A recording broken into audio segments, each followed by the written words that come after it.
ಒಂದು ವಿಶೇಷ ದಿನದಂದು ಬಹಳ ಅರ್ಥಪೂರ್ಣವಾಗಿ ಇವತ್ತು ವಿಶ್ವ ಪರಿಸರ ದಿನಾಚರಣೆಯನ್ನು ಆಚರಣೆ ಮಾಡಬೇಕು ಅಂತ ಹೇಳಿ ಸೇರಿದ್ದೇವೆ. ವೇದಿಕೆ ಮೇಲೆ ನಮ್ಮ ಜಿಲ್ಲೆಯ ಅಧ್ಯಕ್ಷ ಆಗಿರ್ತಕ್ಕಂಥ ಹರೀಶ್ ಅವರಿದ್ದಾರೆ.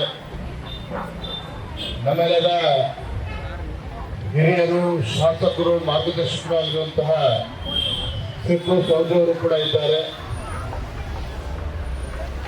ಯುವ ಮುಖಂಡರು, ಆತ್ಮೀಯರಾಗಿರ್ತಕ್ಕಂಥ ಕಟ್ಟ ಜಗದೀಶ್ ಅವರಿದ್ದಾರೆ. ಮಾಜಿ ಜಿಲ್ಲಾಧ್ಯಕ್ಷ ಆಗಿರುವಂತಹ ಆತ್ಮೀಯರಾಗಿರ್ತಕ್ಕಂಥ ನಾರಾಯಣರವರಿದ್ದಾರೆ. ವಿಶೇಷವಾಗಿ ನಮ್ಮ ಪುಟಾಣಿ ಮಕ್ಕಳು ಕೂಡ ಈ ಪರಿಸರ ದಿನಾಚರಣೆ ತಾವೆಲ್ಲರೂ ಕೂಡ ಭಾಗವಹಿಸಿದ್ದೀರಿ. ಆತ್ಮೀಯ ಪತ್ರಿಕಾ ಹಾಗೂ ಮಾಧ್ಯಮದ ಸ್ನೇಹಿತರೆ,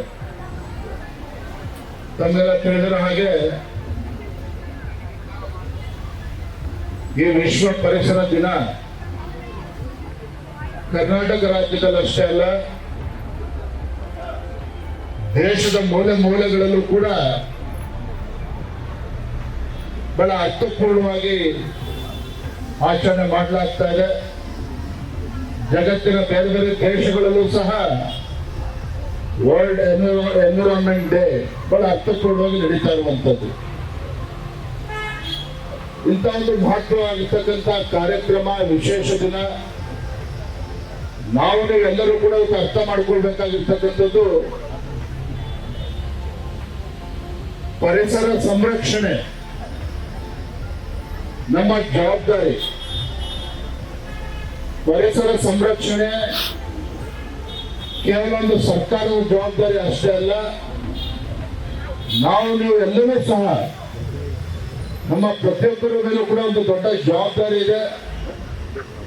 ಪರಿಸರವನ್ನ ಸ್ವಚ್ಛವಾಗಿ ಇಟ್ಕೊಳ್ಳೋದ್ರ ಜೊತೆಗೆ ಗಿಡ ಮರಗಳನ್ನ ನೆಡೋದ್ರ ಮುಖೇನ ಮುಂದಿನ ಯುವ ಪೀಳಿಗೆಗೂ ಕೂಡ ಈ ದೊಡ್ಡ ಆಸ್ತಿಯನ್ನ ಉಳಿಸ್ಕೊಟ್ಟು ಬೆಳೆಸ್ಕೊಟ್ಟು ಹೋಗ್ತಕ್ಕಂಥ ಒಂದು ಜವಾಬ್ದಾರಿ ನಮ್ಮ ಮೇಲೆ